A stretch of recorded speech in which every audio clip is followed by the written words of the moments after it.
বাংলা নবাব সিরাজউদ্দৌলা তার কথা আমি শুনেছি কিন্তু দেখিনি। জামই জামই তুমি কোথায়? জি আব্বাজান, আমি আপনার সামনে আছি। আমার সামনে আসো, তুমি আমাকে বলেছিলে চিংড়ি মাছ খাবো। জামই আমার সে চিংড়ি মাছ কোথায়? খামোশ আব্বাজান, আপনি যদি চিংড়ি মাছ না খাতে আমার কাছে এক বোতল বিষ খাইতে চাইতেন, আমি সেই বিষের বোতল আপনাকে কিনে নিয়ে আসতাম। কিন্তু আমি এই 1600 টাকা দামের চিংড়ি মাছ আপনার খাওয়াতে পারতাম না। এ জীবনে আপনি ভুলে যান, আমি আপনাকে চিংড়ি মাছ খাবো না।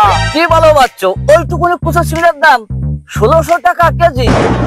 এতটুকু কুচো চিংড়ি আর কেজি আমার কাছে 1600 টাকা চেয়েছে, আমি কোথায় পাবো আব্বাজান? বুঝাচ্ছি বচ্চ, ও চিংড়ি আমার কপালে আর নাই।